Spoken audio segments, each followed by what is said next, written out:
खून तो खून है, टपकेगा तो जम जाएगा।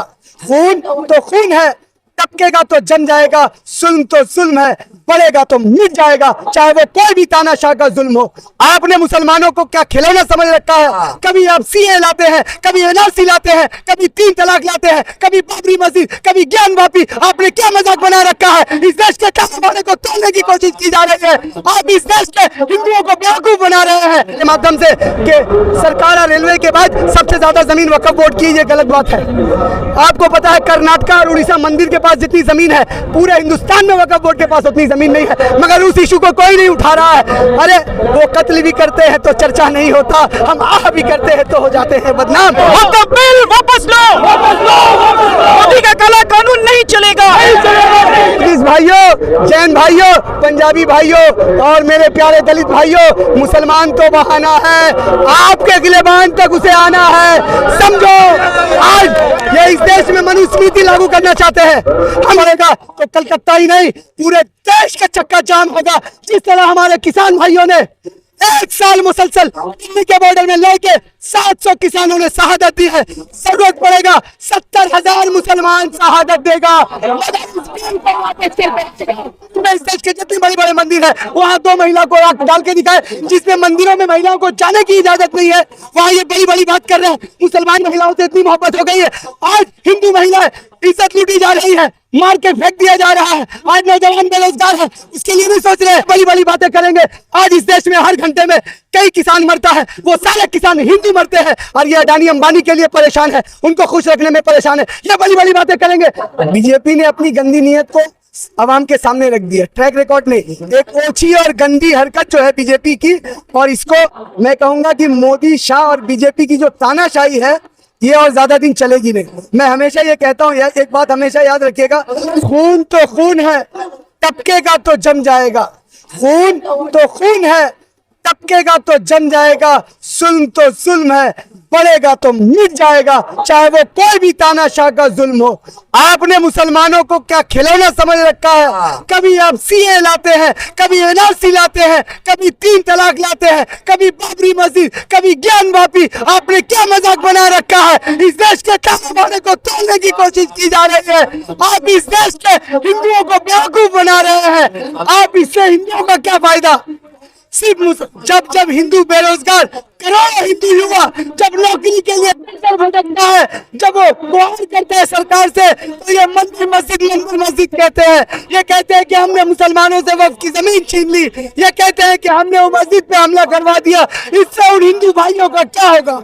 आप कह रहे हैं कि तानाशाही है, भाजपा के लिए कि हम भ्रष्टाचार को खत्म करना चाहते हैं और से जो रेवेन्यू जनरेट नहीं होता हम रेवेन्यू जनरेट करके मुस्लिम समुदाय को फायदा पहुंचाना है। राम मंदिर से भ्रष्टाचार को खत्म कीजिए, वहाँ पर 2 महिला को उस कमेटी में डालिए, कोई हिंदू बहन को डालिए। अगर हिम्मत है, औकात है, अगर मोदी शाह में या कोई भी बीजेपी के सरकार में अगर योगी में औकात है तो राम मंदिर में 2 महिलाओं को रख के दिखाए, और हर मंदिर में इस देश के जितने बड़े बड़े मंदिर है वहाँ 2 महिला को डाल के दिखाए, जिसमें मंदिरों में महिलाओं को जाने की इजाजत नहीं है, वहाँ ये बड़ी बड़ी बात कर रहे हैं। मुसलमान महिलाओं से इतनी मोहब्बत हो गई है, आज हिंदू महिलाएं इज्जत लूटी जा रही है, मार के फेंक दिया जा रहा है। आज नौजवान बेरोजगार है, इसके लिए नहीं सोच रहे। हिंदू हिंदू हिंदू हिंदू कर रहे हैं आप। हिंदुओं को 50 रुपया लीटर तेल दे दीजिए, मत कीजिए मुसलमानों के लिए, डीजल फ्री कर दीजिए हिंदू भाइयों के लिए। हिंदुओं को, मुसलमान को सामने रख के जो हिंदुओं को बेवकूफ बनाया जा रहा है, और कुछ मेरे हिंदू भाई, कुछ लोग जानबूझ के वर्गला रहे हैं, और कुछ गोबर भक्त जो है वो हर जगह सोशल मीडिया में आके अपने मुंह से गोबर फकते हैं और लोगों में जहर फैलते हैं। उन लोगों को बोल रहा हूं, मेरे भाई जाके देखो, जब कोरोना काल आया था तो इस हिंदू भाइयों को हिंदी रीति रिवाज से जलाना नहीं दिया, नदी में फंसाना पड़ा। ये हिंदुओं की सरकार है, धिक्कार है ऐसे सरकार पे जो हिंदुओं को एक चिता के लिए 2 लकड़ी न दे सके। ये बड़ी बड़ी बातें करेंगे।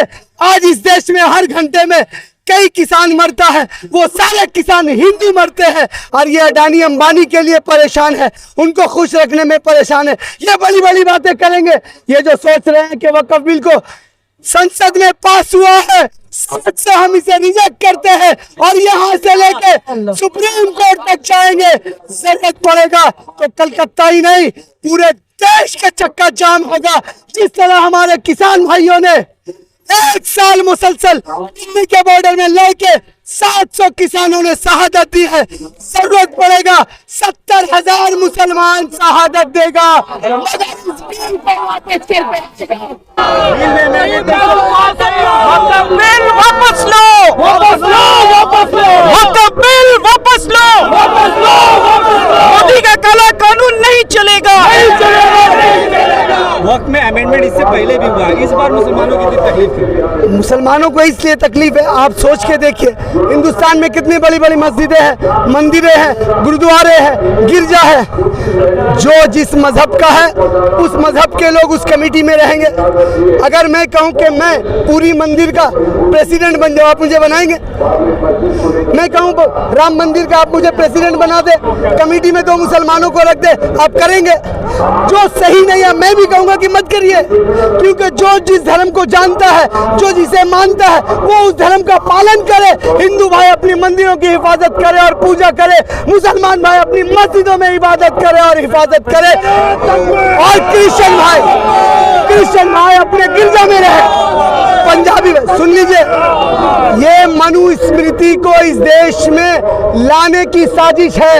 ये ना सोचे जो मुस्कुरा रहे हैं, आराम से बैठे हुए हैं ऐसी घरों में, बुद्धिस्ट भाइयों, जैन भाइयों, पंजाबी भाइयों और मेरे प्यारे दलित भाइयों, मुसलमान तो बहाना है, आपके गिलेबान तक उसे आना है।